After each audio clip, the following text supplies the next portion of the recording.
오늘 성경은 신약성경 사도행전 10장 34절로 43절의 말씀입니다. 신약성경 사도행전 10장 34절로 43절 말씀입니다.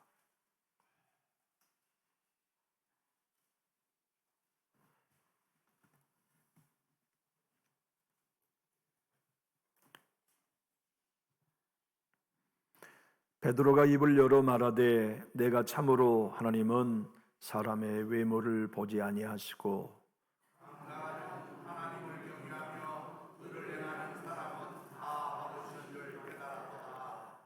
만유의 주 되신 예수 그리스도로 말미암아 화평의 복음을 전하사 이스라엘 자손들에게 보내신 말씀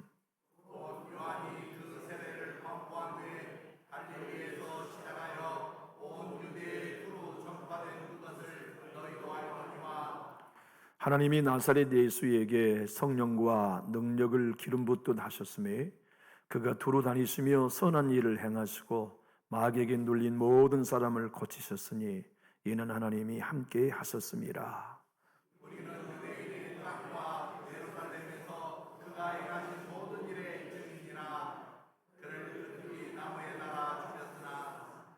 하나님이 사흘 만에 다시 살리사 나타내시되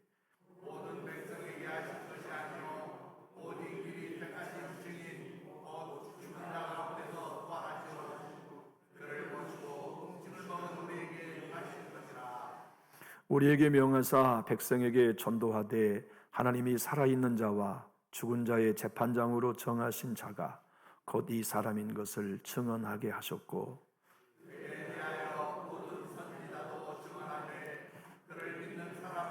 다 그의 이름을 힘입어 죄 사함을 받는다 하였느니라. 아멘.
아멘.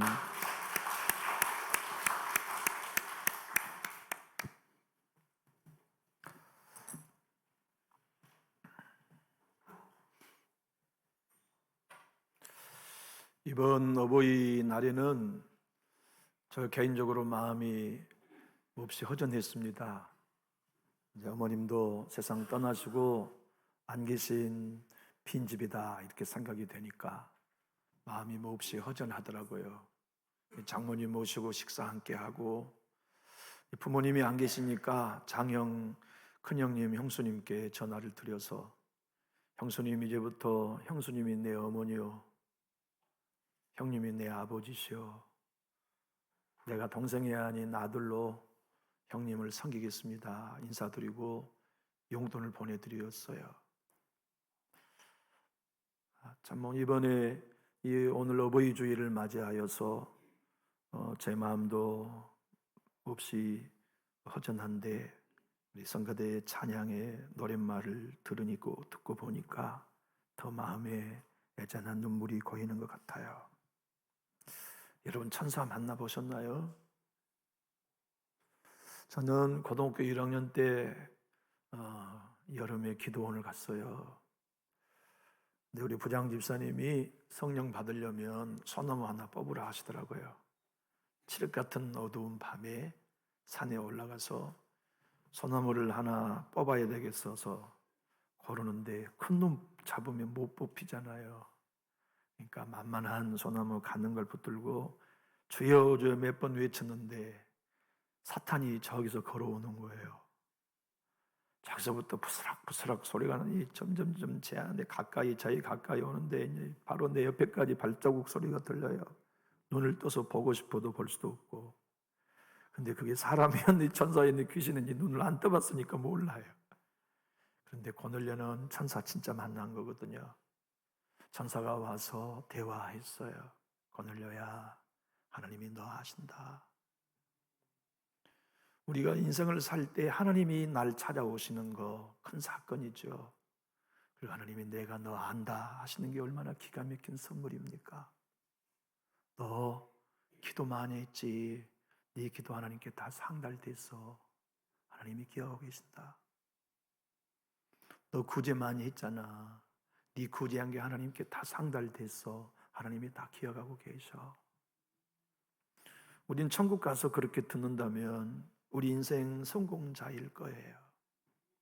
아니, 우리 후손들에게서 우리의 하나님이 아버지를 찾아오셔가지고 엄마를 찾아와서 그렇게 인정하셨다는 얘기를 듣는다면 우리 후손들이 얼마나 복될까요?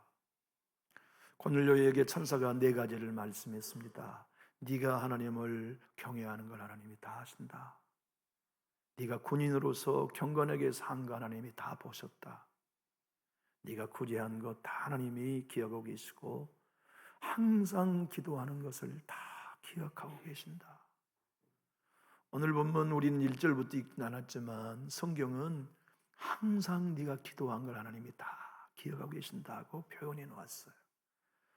성경은 과장된 책이 아니니까요. 성경은 그저 수식이 필요하여 수식어를 넣은 책이 아니니까 사실 그대로잖아요.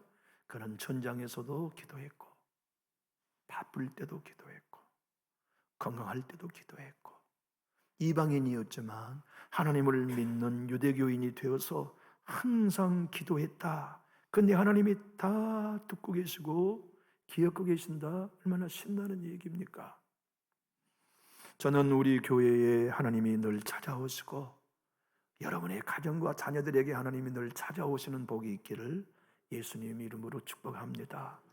만약 저의 자녀들에게 천사가 찾아와서 네 아버지 기도를 내가 들었다고 하신다면 제 인생이 얼마나 행복한 인생일까요? 그러지 않겠어요? 여러분의 딸에게 천사가 찾아와서 네 엄마의 기도와 구제를 내가 기억하고 있다고 하신다면 여러분 인생 성공한 거 아니겠어요? 그렇게 고넬료는 하나님의 음성을 듣고 그가 구원받아 오늘 본문 자기 가족 전체까지를 구원하는 축복을 누렸어요. 예수 믿는 우리들에게는 소원은 잘 먹고 잘 사는 데 있지 않잖아요. 예수 믿는 우리의 소원은 다 내 자녀들까지, 내 모든 식구가 예수 믿고 구원받는 데 있지 않습니까? 오늘 골로새는 자기 집에 있는 아내, 자녀, 친척, 친구들까지를 다 구원해내는 영적 아버지로서의 사명을 감당했어요. 어버이 주일에 소원합니다. 저도 제 가문과 제 자손들을 다 주께로 인도하는 영적 아버지로 살고, 여기 계신 여러분 모두도 여러분의 자녀들과 손주들까지 다 주께로 인도해내는 영적 아버지, 영적 어머니로 살아가시기를 주님의 이름으로 축복합니다. 사도 베드로가 환상을 보았어요. 자기는 부정한 음식을 먹지 않는데 하나님이 내 보자기에 담아져 있는 부정한 짐승들을 하늘로부터 내려보내시더니 잡아먹으라. 하나님, 나는 한 번도 이런 부정한 음식을 먹은 적이 없습니다. 그렇게 여러분의 환상을 보고 이것이 도대체 무슨 뜻일까? 하나님이 이 환상을 통하여 나에게 뭘 말씀하실까? 그 답을 알지 못하고 있는데 밖에서 누군가 찾아서 자기를 찾는 겁니다. 문을 열고 보니까 백부장 가이사라에서 이달리아라고 하는 이탈리아 특수부대의 백부장이 사람을 자기에게 보낸 겁니다. 우리 장관께서 당신을 우리 집에 초대하도록 우리를 보내셨습니다. 왜? 우리는 모릅니다. 천사가 나타났다나 뭐하나. 천사가 당신을 초대하여 설교를 들으라고 했답니다. 하나님이 나에게 내 보자기 귀에 달아준 부정한 짐승에 관한 일을 하나님이 하시려고 하네. 뭘 하려고 하시는 거지? 갑시다. 그래서 그 사람들이 뒤를 따라 고넬료의 집을 가보니까 고넬료가 자기의 가족 전체만 초대한 게 아니고 친척 전부를 초대해 놨어요. 그리고는 친구까지를 다 초대하여 그 집에 사람이 꽉 차 있었어요. 베드로 사도는 생각했어요. 하나님이 이 집에 설교하라 하시는구나. 그 환상이 이 집에 설교하게 하시는 거였구나. 그래서 증거한 복음이 뭐냐면 화평의 복음이었다고요. 오늘 본문 36절을 우리 화면을 보고 같이 읽어볼까요? 만유의 주 되신 예수 그리스도로 말미암아 화평의 복음을 전하사 이스라엘 자손에게 보내신 말씀. 여러분, 성경에 복음이라는 많은 표현이 있어요. 우리는 잘 아는 것처럼 베드로전서 5장 10절은 우리 하나님이 은혜의 하나님이신 동시에 사도행 20장은 복음을 은혜의 복음이라고 설명했지만 오늘 본문은 화평의 복음이라고 말했단 말이죠. 영광의 복음이라는 표현도 있고 영원한 복음이라는 표현도 있고 아들의 복음, 아버지의 복음이라는 표현도 있지만 화평의 복음이라고 말씀한 이유는 분명 따로 있을 거예요. 베드로가 왜 은혜의 복음이라고 말하지 않았을까요? 오늘 이 가정에 나를 보내서 화평의 복음을 전하게 하신다는 이유가 뭐였을까요? 왜 베드로는 복음을 특별히 화평의 복음이라고 말해야만 했냐면 따라해 볼까요? 중간에 막힌 담을 허는 화평의 복음이기 때문입니다. 내 귀 보자기에 담아져 있는 부정한 짐승을 잡아먹으라는 얘기는 네가 부정하다고 생각하는 이방인에게도 나는 구원을 베푼다는 뜻이었구나. 부정한 짐승을 내가 부정하지 않다고 했으니 네가 잡아먹으라 하신 말씀은 이방인인 여기 있는 모든 사람들에게도 하나님이 구원을 주겠다는 말씀이구나. 그래서 그 복음을 증거하고 설교를 마치기도 전에 성령이 그 집에 임하신 거예요. 성령이 모든 사람에게 임하고 방언이 터지고 하나님의 위대하심을 찬송하는 걸 보면서 베드로는 깨달은 거죠. 우리 예수님이 이방인과 유대인 사이에 있는 막힌 담을 허셨구나. 그래서 우리 예수님이 화평의 복음 그 중심이시구나 하는 걸 깨달은 거죠. 어버이 주일에 하나님이 오늘 여러분들과 저에게도 네가 영적 아비가 되어라, 네가 영적 어미가 되어라, 네 자손 대대로 모일 때, 네 혈족이 모일 때 중간에 막힌 담을 허는 영적 아버지가 네가 되어라 하신 말씀을 우리에게 들려주고 계시죠. 교회도 마찬가지입니다. 교회의 중간에 막힌 담이 얼마나 많이 생깁니까? 회의 한 번을 지나도 중간에 막힌 담이 생기고, 크고 작은 일의 프로젝트를 진행할 때마다 교회는 중간에 막힌 담이 생기는 법입니다. 그거 내버려 두고 신앙하면 우리 예배가 방해받아요. 그걸 내버려 둔 채 신앙하면 우리는 나의 예배도 손해보지만 심각한 건 우리의 자손들까지 구원받는 일에 방해가 된다고요. 그러니 우리가 중간에 막힌 담을 헐어서 화평의 복음을 쫓아 주님과 더불어 하나 되게 하는 영적 아비가 되는 일, 그것은 목사만의 사명은 아닙니다. 모든 성도가 그리스도인이라면 우리는 예배하면서 중간에 막힌 담을 헐어야 하고, 봉사하면서 중간에 막힌 담을 헐어서 우리 하나님의 십자가의 복음을 통하여 자손 대도로까지 다 구원받게 하는 복이 임해야 될 터인데, 진짜 이 복이 여러분의 것이 되고 여러분의 자손의 것이 될 수 있기를 예수님 이름으로 축복합니다. 부모인 우리 삶이 막힌 담을 허는 걸 자녀가 보아야 해요. 우리 아버지는 언제나 중간에 막힌 담을 허시는 신앙인임을 우리 자손들의 눈에 보여줘야 해요. 우리 어머니는 언제나 중간에 막힌 담을 허신 분이라는 것을 자녀들, 딸들의 눈, 손주들의 눈에 볼 수 있게 해주셔야 돼요. 여러분과 저에게 하나님이 찾아오셔서 이렇게 말씀하신다면 우리는 흥분될걸요. 3절 6절 한번 읽어볼까요? 하루는 제 9시쯤 되어 환상 중에 밝히 봄에 하나님의 사자가 들어와 이르되 고넬료야 하니, 고넬료가 주목하여 보고 두려워 이르되 주여 무슨 일이니까? 천사가 이르되 내 기도와 구제가 하나님 앞에 상달되어 기어신 바가 되었으니 내가 지금 사람들을 요바에 보내어 베드로라는 시몬을 청하라. 그는 무두장이 시몬의 집에 유숙하니 그 집은 해변에 있다 하더라.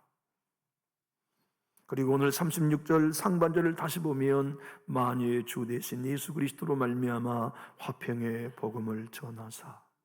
유대인들은 이방인을 상종하지 않았어요. 부정한 존재라고 믿었기 때문이죠.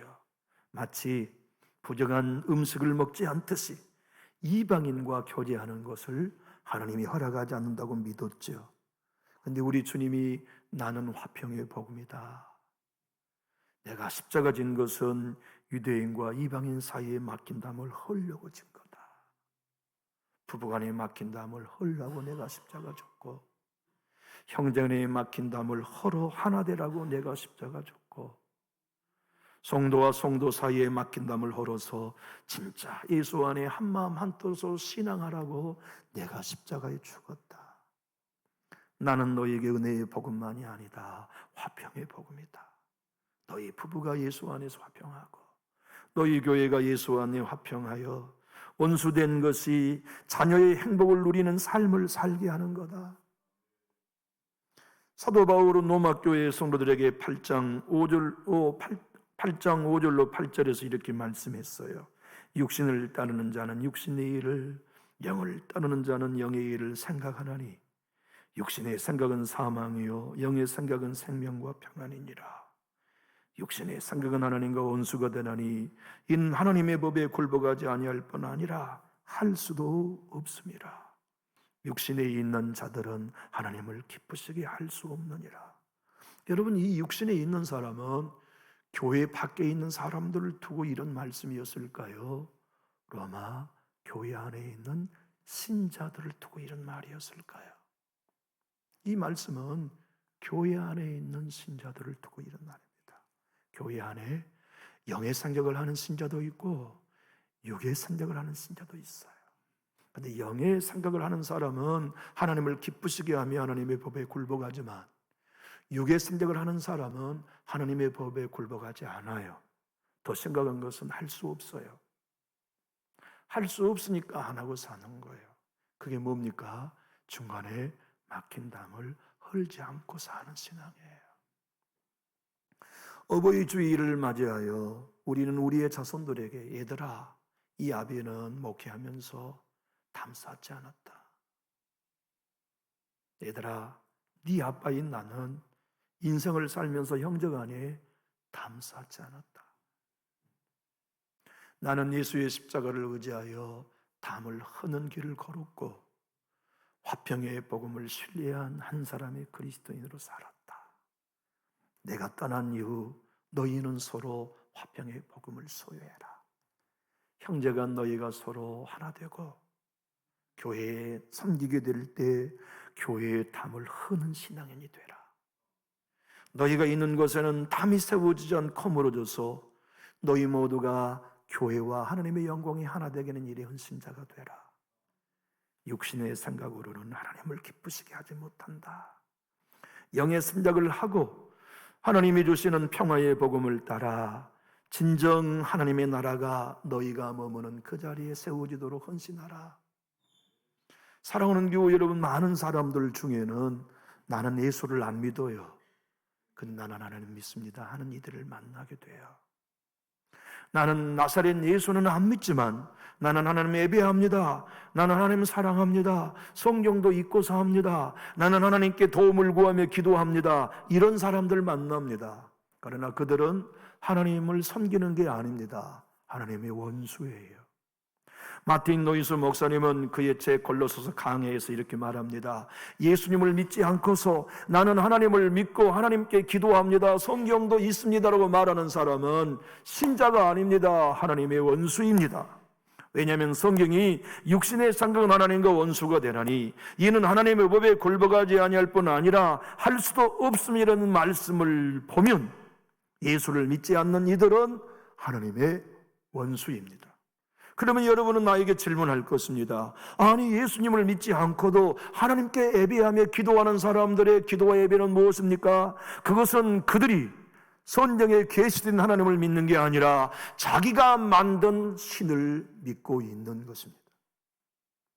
여러분과 제가 진짜 성경에 계신 하나님을 믿는다면 그분은 아들을 우리에게 보내셔서 화평의 복음을 주시고 중간에 막힌 담을 헐어 하나님의 원수였던 우리를 자녀 삼아 주시고 주님의 교회와 가정에서 네가 값없는 은혜로 중간에 막힌 담을 헌 은혜를 입었으니 막힌 담을 허는 영적 아버지가 되어라, 영적 어머니가 되어라고 말씀하신 것이죠.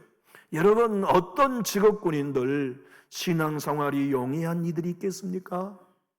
그러나 누가 보아도 신앙생활과 어울리지 않는 직업은 군인일 거예요. 골리오는 군인이었습니다. 그의 휘하에 100명의 군대가 있었습니다. 그리고 그는 이탈리아 특수부대를 섬기는 군대의 고급 장교였습니다. 그럼에도 항상 기도했어요.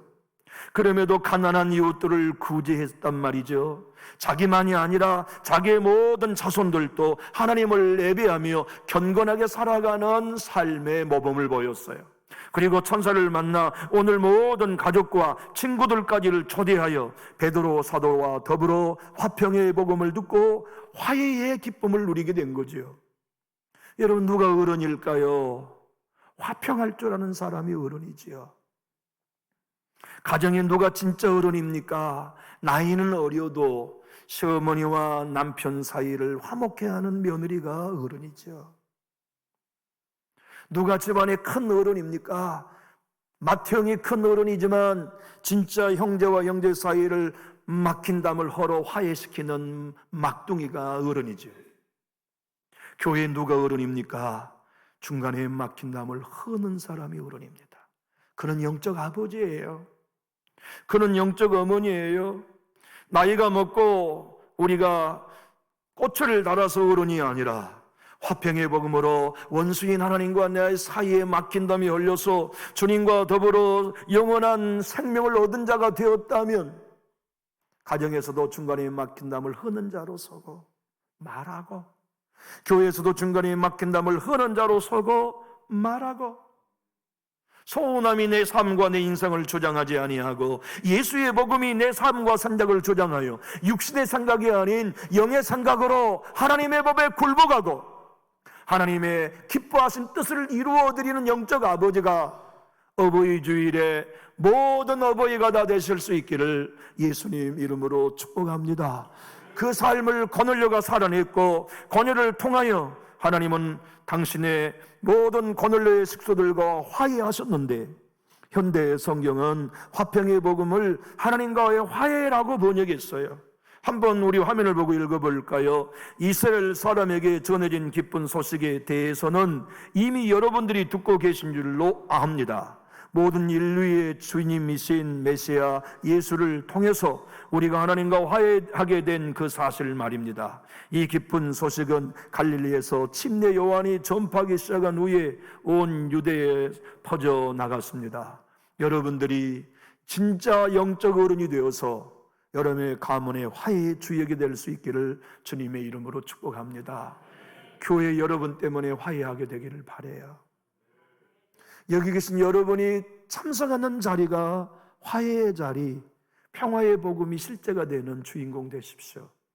여러분이 있음으로 상한 마음이 위로받고, 여러분이 있음으로 서로 냉랭했던 가슴이 사랑으로 뜨거워지고, 여러분이 입을 열므로써 등 돌렸던 이들이 화해할 수 있는 어른, 진짜 그런 어른들이 되어주십시오. 어버이 주일에 그런 어른들로 무장하는 우리 모두가 될 수 있기를 바랍니다. 코넬료와 같이 말이지요. 오늘 본문 36절을 현대인 성경은 이렇게 번역하고 있습니다. 하나님께서는 예수 그리스도를 통하여 평화의 기쁜 소식을, 여러분, 평화의 복음은 하나님과 나 사이에 막힌 담, 그리고 사람과 사이에 막힌 담을 헐어 진정한 하나 되게 하는 은혜인데, 이 은혜를 사도 바울은 에베소 교회 성도들과 우리에게 에베소 2장 14절에 예수께서 십자가로 이루셨다고 선언합니다. 큰 소리로 읽어봅시다. 그는 우리의 화평이신지라 둘로 하나를 만드사 원수된 것 곧 중간에 막힌 담을 자기 육체로 흩으시고. 은혜의 복음을 가진 사람은 은혜로 내가 구원받고 은혜로 구원이 유지되고 있음을 알 뿐만 아니라, 화평의 복음으로 구원받는 사람은 예수님의 은혜로 내가 하나님과 화목했고, 나 또한 내 부부 사이에, 내 형제 사이에, 교우 사이에 화목하며 화해하는 주역으로 살게 되었다는 걸 믿을 것인데, 오늘 어버이 주일에 진짜 화평의 복음으로 화해할 줄 아는 우리 모두가 될 수 있기를 예수님 이름으로 축복합니다. 우리 예배 시간에 자주 어색해서 하지 않았습니다만, 우리 옆 사람 오늘 한번 악수 한번 합시다. 남자 여자에도 상관없이 우리 화해합시다. 한번 악수 한번 하세요. 네. 강자노님 왜 안 하십니까? 두 분이 하세요. 하셨어요? 우리 진짜 그렇게 화해하면서 말이죠, 우리 영적 아버지 어머니로 삶을 얼마나 좋아해요. 여러분, 우리 교회에 만약 두 분의 집사님을 장로 후보로 피택을 해가지고 투표해서 한 사람 떨어지면 어쩔까요? 떨어져도 교회에 계속 나올 수 있어요? 떨어져도 한 사람 장로로 피택된 그분 축복해 줄 수 있냐고요. 6살에 고아가 된 남의 섬의 작은 소년이 작은아버지 집에 얹혀서 16살까지를 살다가 배가 너무 고파요. 도망 나왔어요. 걸어서 저 남해에서 어디까지 왔냐면 순천까지 왔어요. 6살짜리 사내 아이가 얼마나 배가 고팠겠어요. 그래서 이 집 저 집을 구걸하는데, 너 배 안 고프고 살려면 저 김제평야로 가라, 그 얘기를 순천에서 들은 거예요. 그러니까 물어 걸어가지고 어디까지 왔냐면 우리 옆 동네 금산까지 왔어요. 그 소년의 이름이 이자기라는 소년이었어요. 너무나 배가 고픈데 주변 사람들한테 물어본 겁니다. 이 동네에 제일 인심 좋은 분이 어디요? 그러니까 저 최조덕삼이라는 저 만석군 집이라는 얘기를 듣고 그 집의 문을 두들겨요. 나 너무 배가 고픈데 밥 한 설만 얻어 먹고 싶습니다. 조금만 기다리게 주인께 얘기했더니 주인이 들여보내라, 그리고 밥을 주어라. 그리고 대화를 나눠보니까 저 남의 섬에서 여기까지 배 굶지 않으려고 왔다는 얘기를 듣고, 너 오늘부터 우리 집 마부가 되어라. 사랑제에 살면서 손님들이 말 타고 지나가다가 하룻밤을 묵으면 그 말을 관리하는 마부가 됐어요. 글을 몰라요. 배운 적이 없으니까. 그래서 조덕삼 씨의 아들이 그에게 한글을 가르쳐 주어요. 한글을 터득하고 주인이 교회를 나가니까 교인이 됐어요. 조덕삼 씨는 자기 논을 떼어서 교회를 짓도록 헌신하고, 교회를 건축할 돈을 자기 사비로 헌신하고, 또한 교회의 모든 재정을 본인이 담당한 부자 중에 부자였어요. 그런데 공교롭게도 선교사님 데이트께서 이 주인과 머슴을 같이 세례를 주었어요. 세례를 같이 1905년 함께 세례를 받고 이듬해에 영수가 됐어요. 똑같이 영수가 됐어요. 그 당시 영수는 선교사님이 떠나고 설교자가 없으면 선교사님 대신 강단에 설교하는 설교권자로 임명받은 교회 직분이었어요. 그런데 생각해 보세요. 주인하고 머슴하고 누가 설교해야 할까요? 머슴이 설교하고 주인이 거기 앉아서 아멘 할 수 있을까요? 영적 아버지가 아니면 못해요. 절대 못해요. 절대 못해요. 자네가 설교하소. 주인 앉아서 아멘 아멘 하고 듣고 머슴은 설교하고. 성도 30명이 넘었어요. 데이트 선교사님이 장로 후보로 2분을 추천했어요. 보기 좋게 주인이 떨어지고 머슴이 장로로 피택됐어요. 그때 조덕삼 장로님이 앞에 나와 뭐라고 말한지 아시죠? 우리 금산교회는 참으로 훌륭한 일을 해냈습니다. 저희 집에서 일하고 있는 이자익 영수는 저보다 신앙의 열의가 대단합니다. 참으로 감사합니다. 나는 하나님의 뜻을 겸허히 받들여 이자익 장로님을 잘 받들고 더욱 교회를 잘 섬기겠습니다. 이듬해 장로로 조덕삼 장로님도 피택이 됐고 머슴과 함께 장로로 임직을 받았어요. 머슴이 너무나 신앙생활을 아름답게 하여서 이 조덕삼 장로님이 이자익 장로님을 불렀어요. 장로님은 목회자가 되십시오. 저는 공부도 한 적 없고 가진 것도 없는데요. 걱정 마시오. 내가 장로님의 모든 학비와 기숙사비, 전체의 교육비를 책임지겠습니다 하여서 평양신학교를 보내요. 평양신학교를 졸업하여 목사의 안수를 받자마자 금산교회 여러분 아시는 것처럼 기역자 교회의 2대 담임 목사로 청빙을 합니다. 그리고 장로님이 돌아가실 때까지 목사님을 섬겼어요. 자기 집의 모습을 담임 목사로 섬겼어요. 돌아가실 때 목사님을 불러다오 모든 자녀들을 다 불러 모아놓고 조덕삼 장로님이 이렇게 유언하셨습니다. 너희는 금산교회를 끝까지 섬겨라. 이자익 목사님을 대대로 잘 섬겨라. 그 말을 들은 이자익 목사님이 마지막 거친 숨을 몰아새는 조덕삼 장로님의 손을 잡고 이렇게 말씀했대요. 하나님, 6살에 고아가 된 떠돌이를 받아주어 예수 믿게 해주신 장로님, 나를 장로로 세워주며 신학을 가르쳐 목사를 되게 해주신 장로님, 내가 이런 장로님을 다시 배울 수 있겠습니까? 장로님은 내 생명이 있습니다. 그 인사를 듣고 돌아가셨대요. 여러분들과 저의 삶이 오늘 또 어버이 주일을 통하여 우리는 영적 어른인가요? 내 자녀들이 보는 가운데 이 애비는, 이 엄마는 어딜 가든지 중간에 막힌 담을 허는 화평의 복음의 소유자다. 난 그렇게 살았다.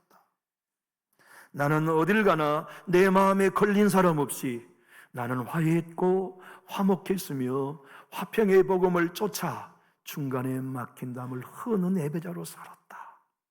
너희도 꼭 그 길을 걸어다오라고 유언할 수 있을까요? 우리 그런 신앙을 살며 어버이 주일에 우리 모두가 여기에 모인 우리 주의 은총 받은 자라는 마음껏 노래하면서 찬양할 수는 없을까요? 여러분, 교회가 갈등하고 교회가 분열하는 일보다 고통스러운 일이 없지요. 미국의 뉴욕의 한 교회가 쪼개졌어요. 교회 안에 서로 아기다툼을 벌여요. 그리고 서로 미워하며 원수가 된 교회의 모습에 너무나 가슴 아픈 깨어있는 성도들이 있었어요. 그 중에 존 비식이라고 하는 영적 찬양 사역자는 교회가 이러면 안 되는데, 교회가 이토록 분열하면 안 되는데 내가 우리 교회를 하나 되게 하는 일에 어떻게 일조할 수 있을까를 기도하며 고민했어요. 그러다가 하나님이 주시는 감동, 하나 되게 하는 찬송가를 지어야겠다는 마음이 든 거예요. 그래가지고서 찬송가 작사자인 그 교회 같은 자매 렌시 프라이스라는 자매에게 부탁합니다. 내가 이런 마음으로 찬송가에 곡을 붙이고 싶은데 자매님이 노랫말을 써주면 내가 곡을 붙여서 우리 교회 함께 부르자. 그래서 우리 교회가 하나 되게 하자. 그래서 돈 미식은 곡을 붙이고 낸시 프라이스는 노랫말을 써서 그 찬송가를 온 교회와 함께 부를 때 회개의 일이 일어난 거예요. 눈물바다가 된 겁니다. 성령이 임하셨어요. 그리고 이 찬양을 부르면 서로 얼싸안고 주님의 교회가 중간에 막힌 담이 흘렸던 찬양을 우리도 자주 부르고 있어요. 620장 여기에 모인 우리라는 찬양이 그렇게 만들어졌어요. 남전육교회 여기 모인 우리 하나인가요? 여기 모인 우리 주의 은총 받은 사람 맞습니까? 우리가 뭘 하든지 우리는 중간에 막힌 담을 허는 고넬료와 같이 우리를 따르는 학생들이, 우리를 따르는 자녀들과 손주들이 진정으로 중간에 막힌 담을 허러 하나 되게 하는 일에 우리는 그 길을 걷고 있나요? 복음은 은혜의 복음만이 아닙니다. 영광의 복음만이 아니라 화평의 복음이라는 사실도 기억하면서 우리 남전육교의 모든 성도가 여기에 모인 우리 주의 은총 받은 자여라는 노래와 함께 고넬료가 그랬듯 우리의 모든 자손들도 다 예수 믿고 구원받게 하는 영적 가문이 될 수 있기를 예수님 이름으로 축복합니다. 우리 이 찬양 PPT와 함께 반주해 주시죠. 620장 반주해 주시죠. 함께 노래하고 우리 예배를 진행하겠습니다. 오늘은 우리 학생회에서 이따 헌금 특송을 해 주겠습니다. 우리 다 같이 620장을 찬송하겠습니다.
박수하면서 학생들을 초대하겠습니다. 학생들 나와주세요.